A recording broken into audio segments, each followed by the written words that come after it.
Good morning all. मैं लेकर आया हूँ तीसरा टॉपिक अपवाह तंत्र। इसके कुछ महत्वपूर्ण प्रश्न हम देखेंगे, जिसमें से पहला प्रश्न है लूनी नदी का उद्गम स्थल है। तो इसके सबसे पहले हम ऑप्शन देखते हैं। पहला ऑप्शन है नागपाड़, दूसरा ऑप्शन है मेहद झील, तीसरा ऑप्शन है दीवेर की पहाड़ियाँ, चौथा ऑप्शन है शिवालिक पर्वत। तो हम इसका जो सही उत्तर देखते हैं वो है नागपहाड़। दूसरा प्रश्न है अर्जुन की गंगा किस नदी को कहते हैं, यानी अर्जुन की जो गंगा के नाम से जाना जाता है वह किस नदी को जाना जाता है। तो पहला ऑप्शन है चंबल, दूसरा है कोठारी, तीसरा है लूनी, चौथा है बाणगंगा। तो इसका जो सही उत्तर होगा वह होगा बाणगंगा। तीसरा प्रश्न है बनास नदी का उद्गम स्थल है। तो बनास नदी का जो उद्गम स्थल है वह कहाँ से निकलती है, इसके हम ऑप्शन की बात करते हैं। पहला ऑप्शन है जसवंतपुरा की पहाड़ियाँ, दूसरा ऑप्शन है कोटड़ी की पहाड़ियाँ, तीसरा ऑप्शन है खमनौर की पहाड़ियाँ, चौथा ऑप्शन है सेवर की पहाड़ियाँ। तो इसका जो सही उत्तर है वह है खमनौर की पहाड़ियाँ, यानी कि कहाँ से निकलती है, खमनौर की पहाड़ियाँ से निकलती है। चौथा प्रश्न है निम्नलिखित में से किस झील के जल का प्रयोग चमड़ा उद्योग में सर्वाधिक किया जाता है। वह कौन सी झील है जिसके जल का प्रयोग चमड़ा उद्योग के लिए किया जाता है। सांभर झील, पचपदरा झील, काबोद झील, डीडवाना झील। तो इसका जो सही उत्तर है वह है डीडवाना झील। वह नदी जो वन की आशा के नाम से जानी जाती है। ऐसी कौन सी नदी है जो वन की आशा के नाम से जानी जाती है, वह है बनास नदी।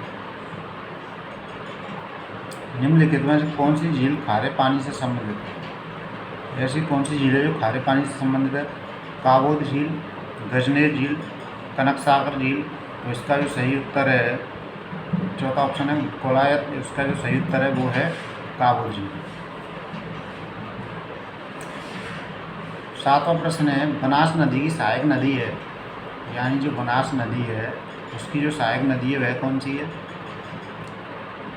कोठारी नदी, सावी नदी, सावी, रूपारेल। इसका जो सही उत्तर होगा वह होगा कोठारी नदी। निम्नलिखित में से बंगाल की खाड़ी नदी तंत्र से संबंधित नदियों का युग्म सही युग्म है, यानी कि जो बंगाली खाड़ी से मिलती हैं नदी तंत्र से संबंधित रखती हैं वो कौन कौन सी नदी हैं। काली सिंध पश्चिम बनास, मोरेन डोई, मोरेल पार्वती, सावी और गंभीर। इसका जो सही उत्तर होगा वह होगा मोरेल पार्वती। रूपारेल नदी का उद्गम स्थल है, यानी जो रूपारेल नदी है वह कहाँ से निकलती है। दीवेर, उदयनाथ, बिजरैल, रघुनाथगढ़। तो इसका जो सही उत्तर है वह है उदयनाथ। अगला प्रश्न देखते हैं हम 10वें नंबर का।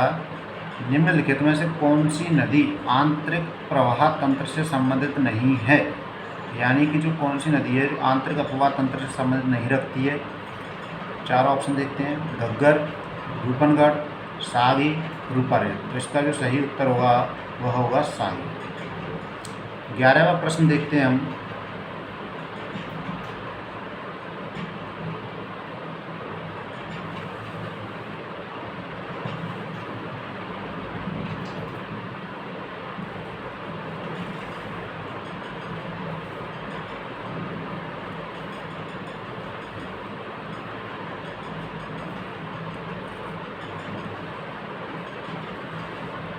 ग्यारहवां प्रश्न देखते हैं, वह है कुचामन झील राजस्थान के किस जिले में स्थित है। तो पहला ऑप्शन है सीकर, दूसरा ऑप्शन है जयपुर, तीसरा ऑप्शन है नागौर, चौथा ऑप्शन है अजमेर। तो इसका जो सही उत्तर होगा वो होगा नागौर। अब इसके कुछ प्रश्न और हैं।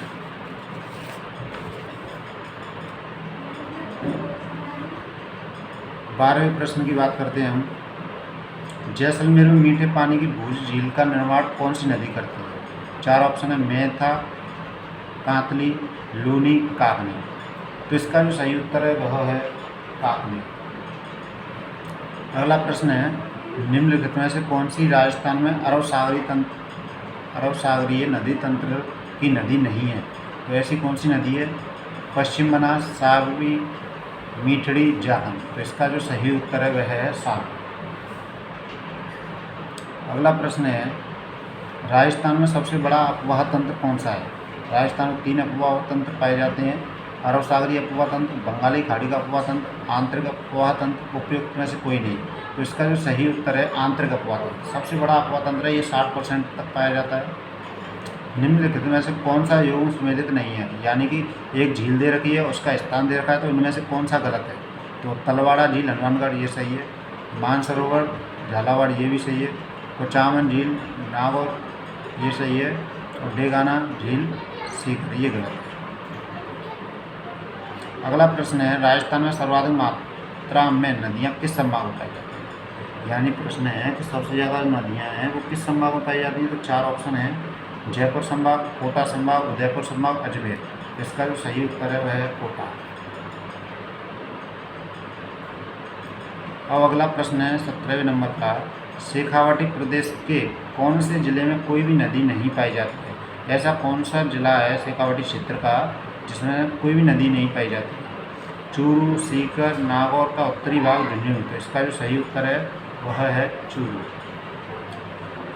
बीकानेर में प्रवाहित होने वाली नदी कौन सी है। अब हम बात करते हैं कि बीकानेर में कौन सी नदी प्रवाहित होती है। पहली है गग्गर, दूसरी है कांती, तीसरी है खारी और चौथी है भी कोई नहीं। बीकानेर और हम चूरू की बात करें तो इनमें कोई भी नदी प्रवाहित नहीं है, कोई नहीं। राजस्थान में नदी प्रवाह कितने रूप में पाया जाता है। अभी कुछ समय पहले बताया मैंने, राजस्थान में जो अपवाह तंत्र पाया जाता है वो 3 रूप में पाया जाता है। एक तो पाया जाता है अरब सागरीय अपवाह तंत्र, दूसरा पाया जाता है बंगाली खाड़ी का अपवाह तंत्र, तीसरा पाया जाता है आंतरिक अपवाह तंत्र, जो सबसे बड़ा है। तो इसमें ऑप्शन हो जाएगा 3। अब लास्ट प्रश्न हमारी इस क्लास का, आहड़ का नाम उदय सागर के बाद हो जाता है, यानी आहड़ है वह उदय सागर स्थान के बाद किस नाम से जानी जाती है। पहला ऑप्शन है माही, दूसरा है जाखम, तीसरा है सोम, चौथा है बेड़च। तो उदय सागर, आहड़ का नाम उदय सागर के बाद बेड़च हो जाता है। यदि वीडियो अच्छी लगी हो तो सब्सक्राइब एंड लाइक करें। Thank you.